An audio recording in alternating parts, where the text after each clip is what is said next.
দেশ ত্যাগের জন্য পাকিস্তানের সাবেক প্রধানমন্ত্রী ইমরান খানকে আইসোলেশনে রাখা হচ্ছে বলে অভিযোগ তুলেছে পিটিআই। দলের তরফ থেকে মঙ্গলবার আদিয়াল কারাগারের সামনে বিক্ষোভ কর্মসূচির ডাক দেয়া হয়েছে। সব ধরনের আইনি ও গণতান্ত্রিক পথ অনুসরণের কথা জানিয়েছেন প্রদেশের মুখ্যমন্ত্রী সোহাইল আফ্রিদি।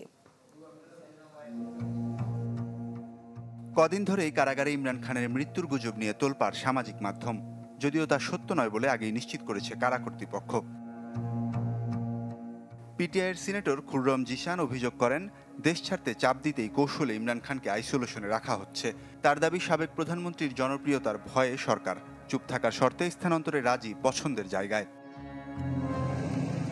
গেল প্রায় 1 মাস ধরে ইমরান খানের সঙ্গে দেখা করতে দেয়া হয়নি পরিবার বা দলের কাউকে। কারাগারের বাইরে গেল কয়েকদিন ধরে চলা বিক্ষোভেও সিদ্ধান্ত বদলায়নি প্রশাসন। এ অবস্থায় মঙ্গলবার বিক্ষোভের সিদ্ধান্ত নিয়েছে পিটিআই। ইমরান খানের সঙ্গে সাক্ষাৎ নিশ্চিত করতে সব ধরনের আইনি ও গণতান্ত্রিক পথ অনুসরণের কথা জানান প্রদেশের মুখ্যমন্ত্রী সোহাইল আফ্রিদি।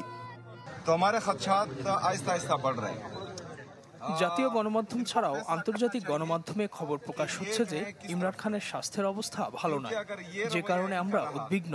সমগ্র পাকিস্তান ইমরান খানের আপডেট জানতে চায়।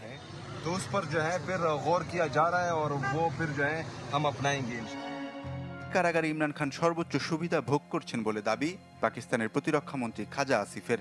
2022 সালে অনাস্থা ভোটে প্রধানমন্ত্রিত্ব হারান ইমরান খান। এরপর তার বিরুদ্ধে দুর্নীতি সহ বিভিন্ন মামলা দেয়া হয়। এছাড়া সেনাবাহিনীর সদর দপ্তরে হামলা, রাষ্ট্রের গোপন নথি ফাঁসের অভিযোগ আনা হয় তার বিরুদ্ধে।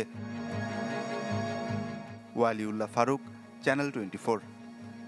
ম্যাক্স, দেশের সবচেয়ে শক্তিশালী 52.5 এন গ্রেডের পিসিসি সিমেন্ট।